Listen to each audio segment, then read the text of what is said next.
역대하 12장 1절에서 16절. 르호보암의 나라가 견고하고 세력이 강해짐에 그가 여호와의 율법을 버리니 온 이스라엘이 본받은지라. 그들의 여호와께 범죄하였으므로 르호보암 왕 제5년에 애굽 왕 시삭이 예루살렘을 치러 올라오니 그에게 병거가 1200대요 마병이 6만 명이며 애굽에서 그와 함께 온 백성 곧 리비아와 숫과 구스 사람이 헤아릴 수 없이 많더라. 시삭이 유다의 견고한 성읍들을 빼앗고 예루살렘에 이르니 그때의 유다 방백들이 시삭의 일로 예루살렘에 모였는지라. 선지자 스마야가 르호보암과 방백들에게 나와 이르되 여호와께서 이같이 말씀하시기를 너희가 나를 버렸으므로 나도 너희를 버려 시삭의 손에 넘겼노라 하셨다 한지라. 이에 이스라엘 방백들과 왕이 스스로 겸비하여 이르되 여호와는 의로우시다 하매 여호와께서 그들이 스스로 겸비함을 보신지라. 여호와의 말씀이 스마야에게 임하여 이르시되 그들이 스스로 겸비하였으니 내가 멸하지 아니하고 저희를 조금 구원하여 나의 노를 시삭의 손을 통하여 예루살렘에 쏟지 아니하리라. 그러나 그들이 시삭의 종이 되어 나를 섬기는 것과 세상 나라들을 섬기는 것이 어떠한지 알게 되리라 하셨더라. 애굽 왕 시삭이 올라와서 예루살렘을 치고 여호와의 전 보물과 왕궁의 보물을 모두 빼앗고 솔로몬이 만든 금 방패도 빼앗은지라. 르호보암 왕이 그 대신에 노스로 방패를 만들어 국문을 지키는 경호 책임자들의 손에 맡김에 왕이 여호와의 전에 들어갈 때마다 경호하는 자가 그 방패를 들고 갔다가 경호실로 도로 가져갔더라. 르호보암이 스스로 겸비하였고 유다의 선한 일도 있으므로 여호와께서 노를 돌이키사 다 멸하지 아니하셨더라. 르호보암 왕은 예루살렘에서 스스로 세력을 굳게 하여 다스리니 르호보암이 왕위에 오를 때 나이가 41세라. 예루살렘 곧 여호와께서 이스라엘의 모든 지파 중에서 택하여 그의 이름을 두신 성에서 17년 동안 다스리니라. 르호보암의 어머니의 이름은 나아마요 암몬 여인이더라. 르호보암이 악을 행하였으니 이는 그가 여호와를 구하는 마음을 굳게 하지 아니함이었더라. 르호보암의 처음부터 끝까지의 행적은 선지자 스마야와 선견자 이도의 족보책에 기록되지 아니하였느냐? 르호보암과 여로보암 사이에 항상 전쟁이 있으니라. 르호보암이 그의 조상들과 함께 누움에 다윗성에 장사되고 그의 아들 아비야가 그를 대신하여 왕이 되니라. 아멘. 할렐루야. 우리가 일반적으로 이야기할 때 잘 나갈 때 조심해야 된다라는 말을 합니다. 일이 뭔가 잘 풀릴 때 교만하지 말아야 된다라고 하는 의미입니다. 왜 그런 말을 할까요? 교만하면 안 좋은 일이 생기는 걸까요? 겸손하지 못하고 잘난 척 행동하면 벌을 받기 때문일까요? 그렇지는 않습니다. 잘난 척하는 것 또는 교만한 행동 반드시 실수를 가져오기 때문입니다.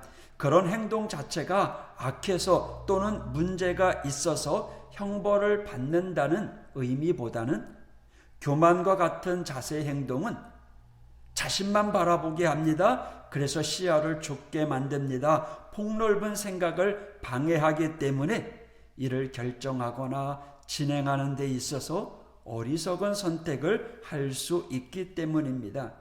소위 잘 나가는 상황에서 일의 과정을 유심히 살펴볼 수 있어야 합니다. 내가 실력이 좋아서 그런 건지, 상황이 나에게 유리하게 작용해서 그런 건지, 정말로 하나님께서 역사하신 건지 우리는 살펴볼 수 있어야 합니다. 즉 잘 되고 성공했다는 결과만을 가지고 교만해서는 안 된다라는 거죠.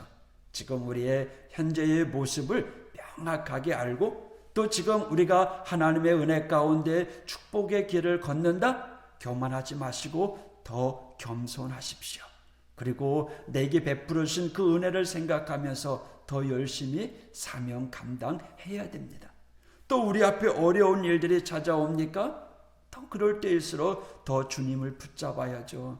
오늘 본문 르호보암의 형통의 시대를 보내고 있습니다. 1절에 르호보암의 나라가 견고하고 세력이 강해지매 라고 말합니다. 지금 르호보암의 나라는 무척이나 강하답니다. 군사적으로 경제적으로 문제가 없습니다.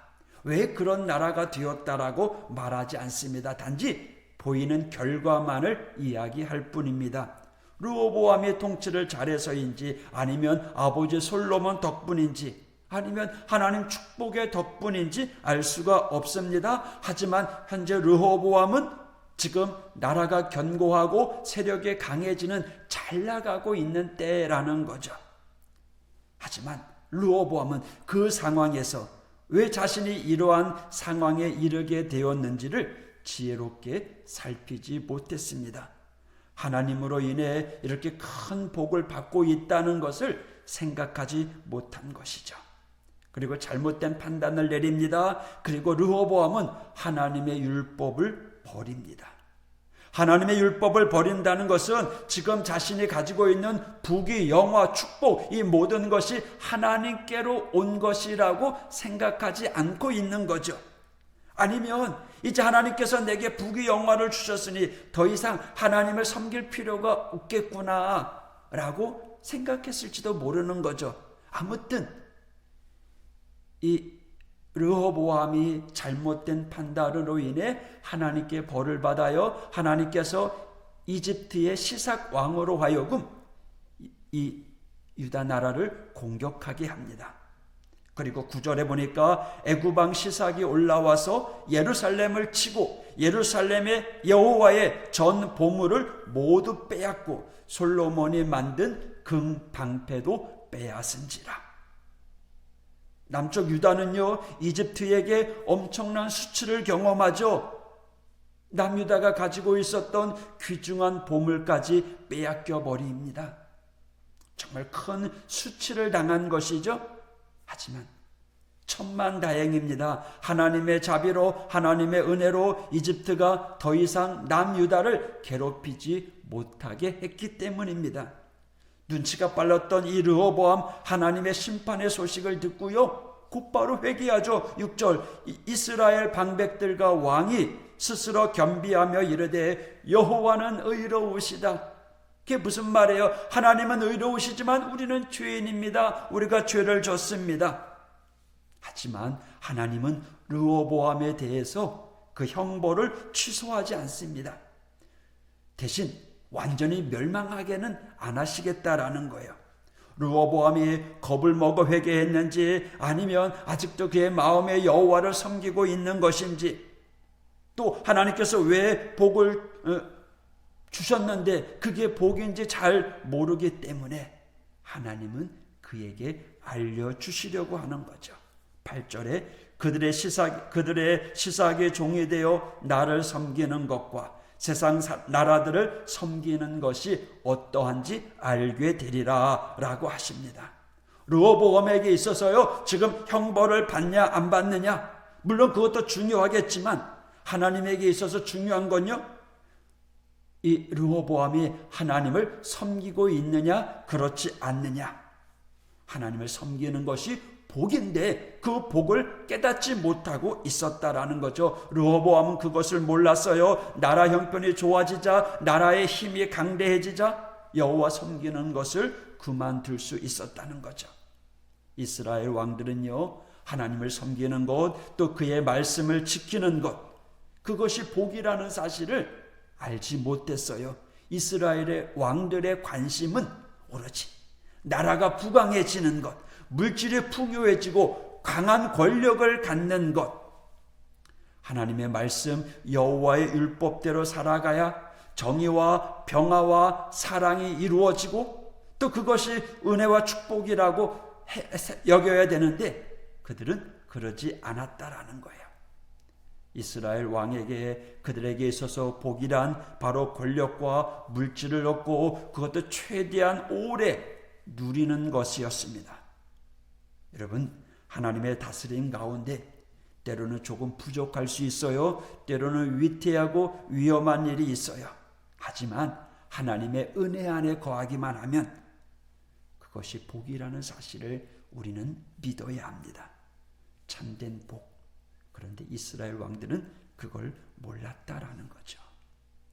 참된 복을 누리는 삶이 무엇일까요? 오늘 우리에게 주시는 하나님의 뜻이 무엇일까요? 내게 베풀어 주시는 하나님의 은혜를 기억하라는 것이죠. 또 하나님 중심으로, 교회 중심으로, 예배 중심으로 살아가라는 것이죠. 여러분, 오늘도 만나는 사람들에게 위로와 사랑과 은혜를 나누며 교만함이 아니라 겸손함으로 낮아져서 믿음의 말을 하며 참된 하나님의 사랑을 전하는 이 하루가 되시기를 주님의 이름으로 축복합니다. 하나님은 살아계십니다. 하나님은 저와 여러분과 함께 하십니다.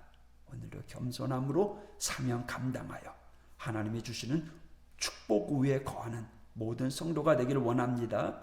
기도하겠습니다. 아버지 하나님, 감사합니다.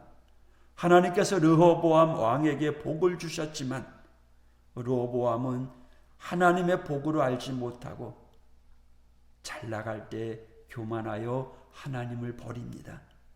결국 하나님의 책망으로 나라의 귀중한 재물들을 다 빼앗깁니다. 하지만 하나님께서 끝까지 이스라엘을 버리지 아니하시고 살려주어 멸망은 면하게 되었다는 사실을 오늘 말씀을 통해서 읽었습니다. 주님, 오늘 내게 베풀어 주시는 하나님의 은혜를 생각하며 교만한 자가 아니라 겸손한 자로 말씀에 의지하여 순종하며 살아가는 믿음의 성도들, 오늘도 하나님 중심으로 하나님만 붙잡고 살아가는 하오교회 모든 성도들 될 수 있도록 하나님 인도하여 주옵소서.